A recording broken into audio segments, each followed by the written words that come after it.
Pour aller de l'avant, il faut prendre du recul. Car prendre du recul, c'est prendre de l'élan. MC Solar. Bonjour à tous et bienvenue dans ce 26e épisode d'Electron Penseur.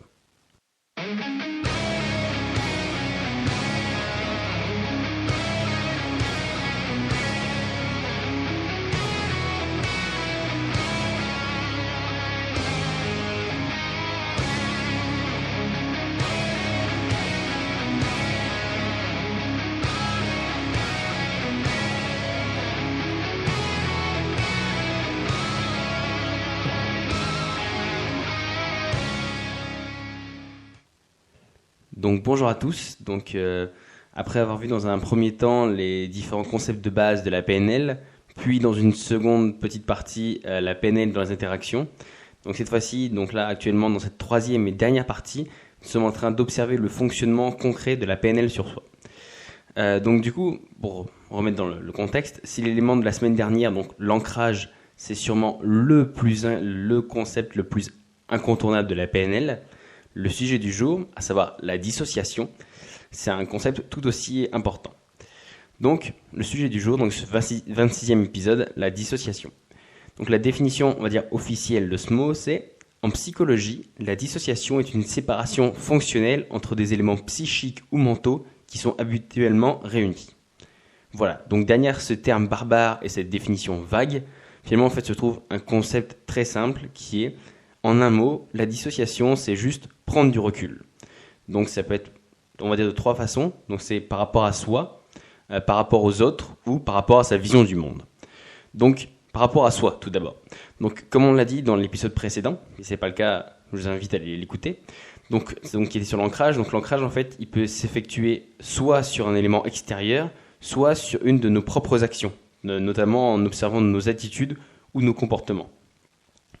Or, finalement, pour s'observer ainsi, il faut prendre quand même un grand et un certain recul, parce que c'est presque comme si on se regardait tel un spectateur, il regarde une scène sur un écran. Il faut vraiment prendre du recul pour quasiment un peu essayer de se voir d'un autre œil, quoi. Donc là, on n'est pas non plus dans l'espèce de projection astrale de son corps façon Doctor Strange, mais c'est presque l'idée en fait. Parce que ce détachement, il permet, dans les cas de l'ancrage, là justement, de prendre conscience de ses comportements, de ses attitudes, de ses postures. Parce que maintenant, en fait, l'ancrage, pour vous remettre un peu dans le contexte, on sait juste maintenant qu'en fait, il y a un lien direct entre vos positions, vos gestes ou autres, et vos émotions, que les deux sont liés. Donc, voilà, l'un des concepts de la PNL qu'on avait abordé dans le dernier épisode, c'était justement de dire que, en impactant sur le corps, finalement, on pouvait impacter sur l'esprit. Sauf que justement, pour savoir quels sont les gestes, les mouvements, les attitudes à avoir, il faut pouvoir les observer, il faut pouvoir les voir, et donc du coup, il faut avoir un certain détachement sur soi-même. De plus, on va dire que ce regard extérieur sur soi, il permet également de relativiser. Donc que ce soit par rapport à un problème, par rapport à un point de vue, ou même par rapport à une phobie. Parce qu'en fait, finalement, ce changement de point de vue, il permet de regarder la situation sous un œil nouveau, avec un nouvel angle.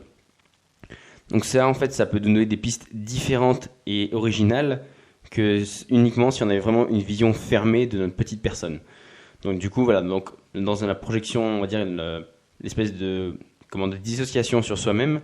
Donc du coup, elle peut soit servir, on va dire, à faire une espèce de psychanalyse, qui n'en est pas vraiment une, qui peut être juste de donner notre point de vue, ou soit, voilà, si on est un peu dans l'optique de la PNL ou autre, de vraiment essayer de reproduire ses actions ou autre, il faut forcément avoir une vision quasiment extérieure, comme si on découvrait son corps, pour dire, tiens, quand je suis énervé, quand je suis en colère, je fais tel geste. Et donc, du coup, il faut vraiment avoir un détachement vis-à-vis de soi. Ensuite, comme on l'a dit, le deuxième élément, c'est la dissociation vis-à-vis des autres. Donc, dans ce cas-là, également, il y a deux cas possibles. Donc, le premier cas, il est sans doute le plus connu. C'est en fait, finalement, on se dissocie de soi-même. Donc, soit pour se mettre à la place de l'autre, donc pour le comprendre, pour comprendre ses intérêts, ses points de vue, ou ses enjeux et ses contraintes, voilà, les choses qui peuvent justifier, on va dire, son comportement et ses actions.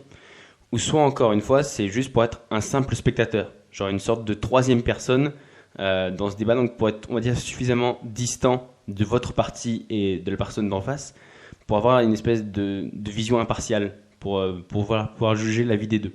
Parce que si vous projetez uniquement quand le premier élément, si vous projetez uniquement au travers du regard de la personne d'en face, tout ce que vous allez voir à la rigueur, c'est son point de vue. Donc voilà, il faut aussi que vous fassiez cette espèce de travail de vision à la troisième personne pour que vous puissiez plus ou moins juger vous-même de la conversation en disant que voilà, ça c'est son point de vue, mais en même temps ça c'est votre point de vue, et voilà finalement qui a raison ou qui est plus objectif ou autre. Donc encore une fois, le but ici c'est de sortir de son simple petit schéma de pensée personnel pour vraiment comprendre le monde réellement et non uniquement par notre propre petit regard.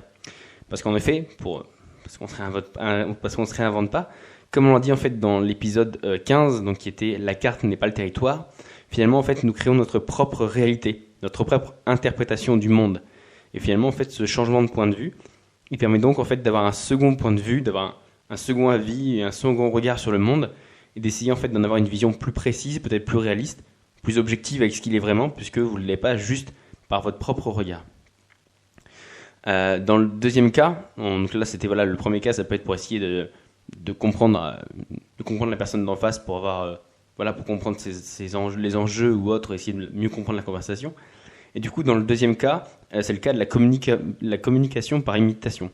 Donc comme nous l'avons vu dans un des épisodes précédents, en fait c'est un des concepts de base de la PNL sur la communication.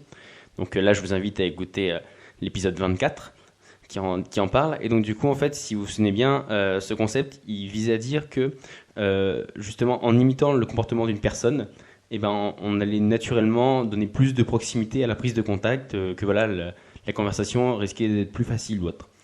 Or, pour bien enfoncer le clou, en fait, on fait pas de mime. Le but c'était pas d'essayer de copier mot pour mot la personne d'en face, c'était juste en fait d'essayer de copier les gestes, mais de presque se mettre dans la peau de l'autre personne. Et d'ailleurs, juste la phrase que je viens de dire, c'est juste de se mettre dans la peau de l'autre personne. Cette simple phrase, elle suffit à elle seule à mettre en avant justement le principe de dissociation.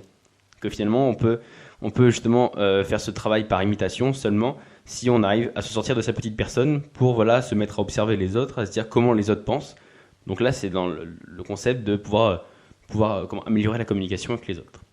Et enfin, du coup, le troisième élément, donc, qui était la vision sur le monde.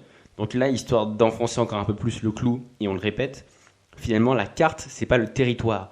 Donc la réalité, c'est que l'interprétation de vos sens, que vos sens, ils vous transmettent du monde. Et finalement, en fait, le monde tel que vous le voyez, c'est vous qui vous créez votre propre représentation. Attention, là, quand je vous dis qu'on crée notre propre monde, on ne parle pas forcément là de schizophrénie, mais on parlerait plus aux extrêmes, genre de paranoïa ou d'utopie, par exemple. C'est-à-dire que vous créez, en fait, tout le monde finalement se crée son propre monde. Et donc du coup, si vous faites pas vraiment aussi ce petit travail de dissociation, vous allez rester coincé.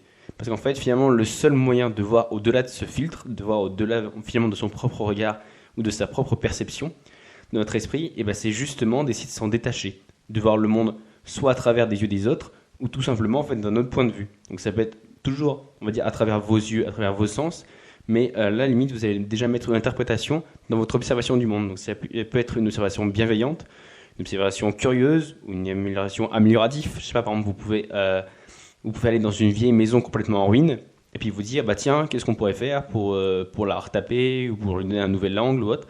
Voilà, vous voyez toujours la même maison, sauf que entre juste rentrer dedans et rentrer avec plus ou moins l'idée de se dire vous allez pouvoir l'améliorer. Du coup, ça change votre vision du monde. Donc c'est pas c'est un détachement, c'est pas forcément encore une projection astrale, un peu la Doctor Strange pour bien vous montrer l'image, mais non, là c'est plus de limite regarder les choses toujours venant de vous, mais avec un nouveau regard en fait.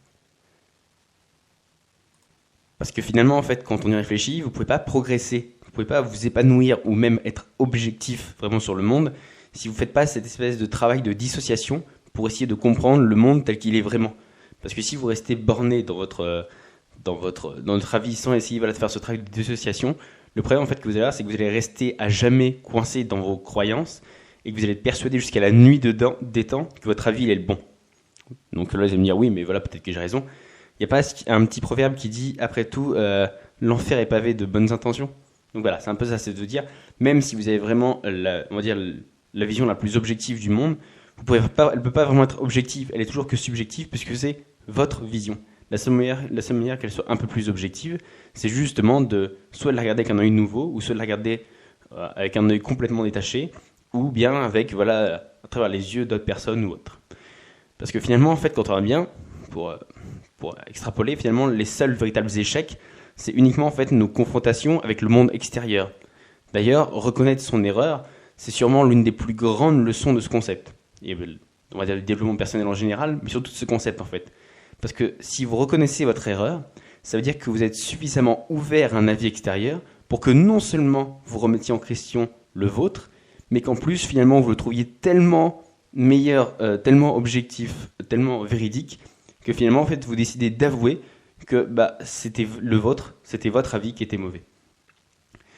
Donc voilà, c'est pour vraiment vous dire que ce travail de dissociation, il est, même si au premier abord il fait un peu chamanique ou autre, mais qu'il a vraiment une vraie valeur, il a un vrai intérêt à essayer de le développer.